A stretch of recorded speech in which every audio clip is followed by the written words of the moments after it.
हाँ तो बच्चों, अब हम एक लंबी धारावाही परिनालिका के सप्रेरण गुणांक की गणना करने वाले हैं, और इसके लिए हम लोग फिर से वही सूत्र इस्तेमाल करेंगे, एन फाई बराबर एल आई, इसलिए एल बराबर एन फाई अपॉन आई। यानी कि हम लोग पहले मान लेंगे कि लंबी धारावाही परिनालिका है, उसमें आई धारा प्रवाहित हो रही है, और उस धारा की वजह से परिनालिका के अंदर फ्लक्स ग्रंथियों की संख्या एन फाई कितनी है उसको निकाल लेंगे, और तब उसको हम लोग आई से डिवाइड कर देंगे एल को ज्ञात करने के लिए। तो मान लीजिए कि एक लंबी धारावाही परिनालिका है जिसकी एकांक लंबाई में स्मॉल एन फेरे हैं, स्मॉल एन, और उसमें हम आई धारा प्रवाहित कर देते हैं। तो परिनालिका के केंद्र पर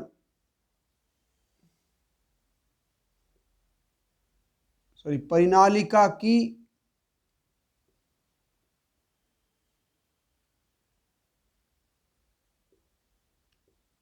अक्ष पर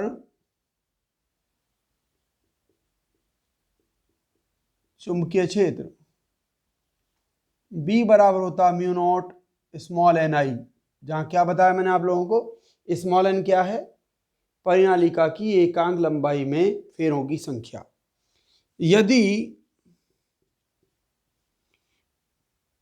परिनालिका की लंबाई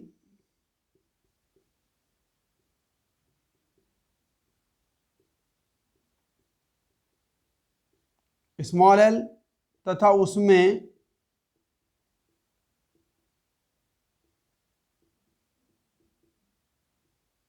फेरों की कुल संख्या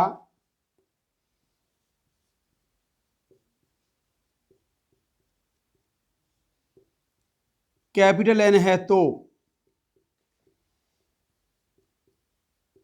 एकांक लंबाई में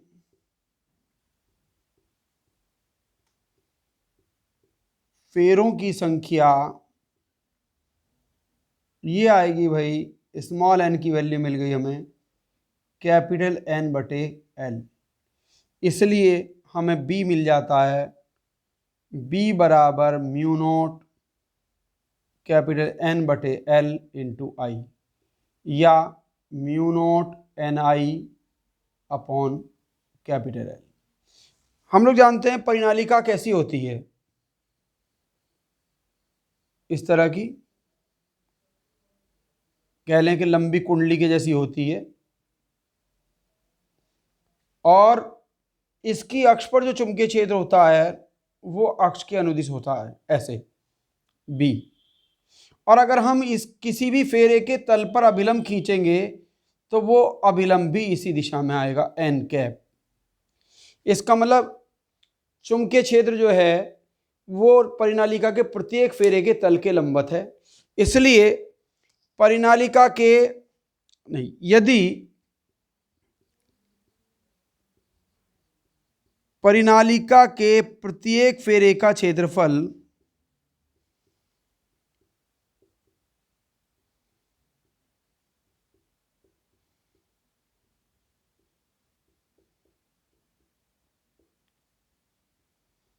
कैपिटल ए है, तो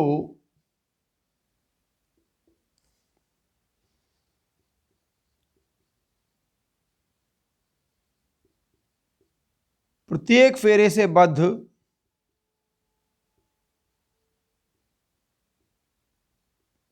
flux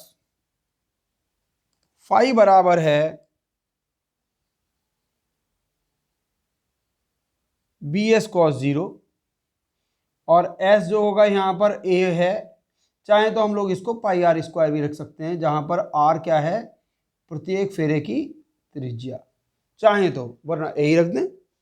it imply that phi बराबर हो जाएगा, बी की वैल्यू रख देते हैं ऊपर से, mu nought capital N I upon L multiplied with A. इसलिए परिनालिका में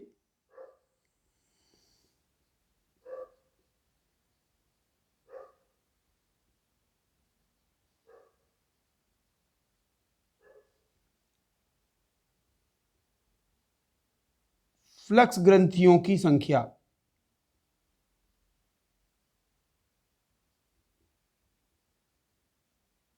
हम लोग निकाल लेते हैं। n5 बराबर n into mu nought N I upon L multiplied with A. हम लोग इसको और आगे लिख सकते हैं।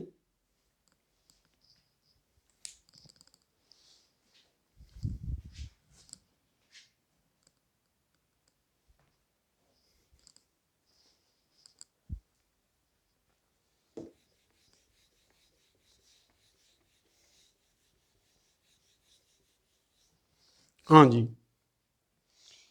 बराबर है, नहीं, दैट इम्प्लाइज कैपिटल n5 बराबर है mu not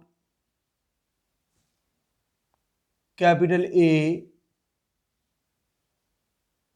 upon L into N square I. इसलिए हमें निकालना एल बराबर n5 बटे आई। तो n5 की वैल्यू रख देते हैं म्यू नोट कैपिटल ए बटे एल